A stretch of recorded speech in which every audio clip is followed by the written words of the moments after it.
Pada prinsipnya, untuk melakukan kegiatan pengukuran atau mengetahui luas bidang tanah, yang pertama adalah kita mengetahui di mana titiknya, di mana titik yang dijadikan acuan atau batas untuk pengukuran.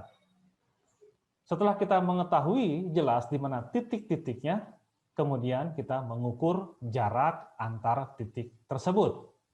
Jika kita hanya menggunakan alat pengukur jarak, maka kita bisa menggunakan prinsip segitiga, yaitu segitiga di mana masing-masing jaraknya diketahui atau ketiga sisinya diketahui, maka kita bisa menghitung luas. Kita bisa mengukur panjang dari masing-masing sisi bidang tersebut, kemudian bidang tersebut kita bagi-bagi menjadi segitiga dengan cara mengukur diagonal.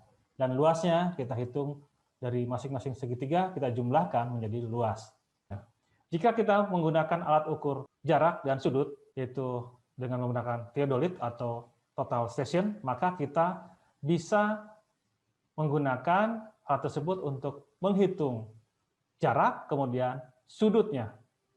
Setelah kita menghitung jarak dan sudutnya, sama dengan tadi yang alat ukur dengan pita ukur, kita gambarkan jarak dan sudut yang diperoleh, karena ketika jarak dan sudut diperoleh, maka kita bisa mengetahui koordinatnya.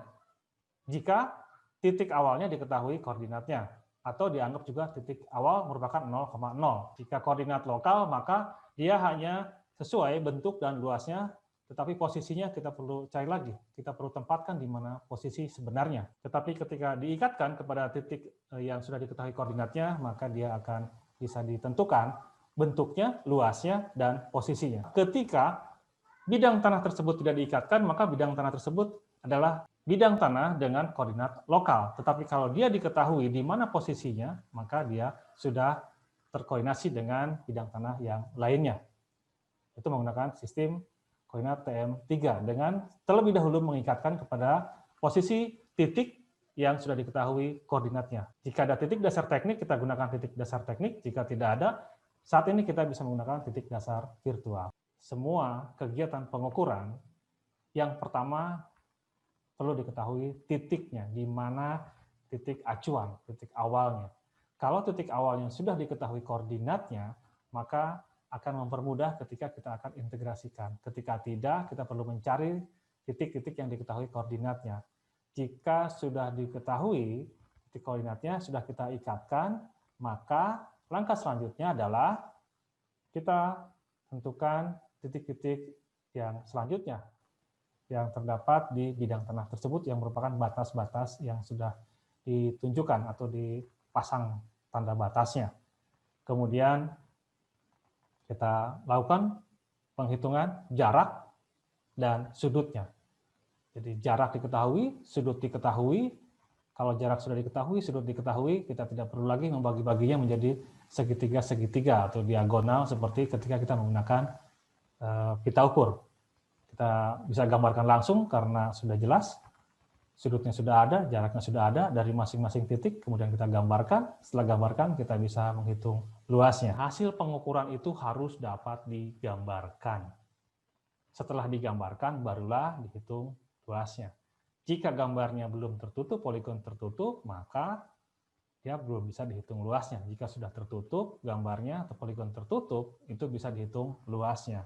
Mengenai tadi pengikatan dan sebagainya, itu adalah untuk mendukung agar bidang tanah tersebut kita ketahui batasnya, kemudian kita ketahui jarak antar sisinya, kemudian sudutnya, kemudian dapat tergambarkan, dan setelah tergambarkan baru dihitung luasnya. Untuk kegiatan pengukuran dan pemetaan bidang tanah harus bisa ditempatkan di mana posisinya di permukaan bumi. Kalau dia di kelurahan, kelurahan mana?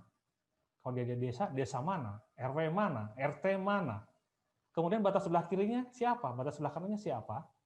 Bentuknya apakah overlap dengan bidang yang lain ataukah dia tidak? Yang bagus bagaimana? Yang bagus adalah tersusun rapi.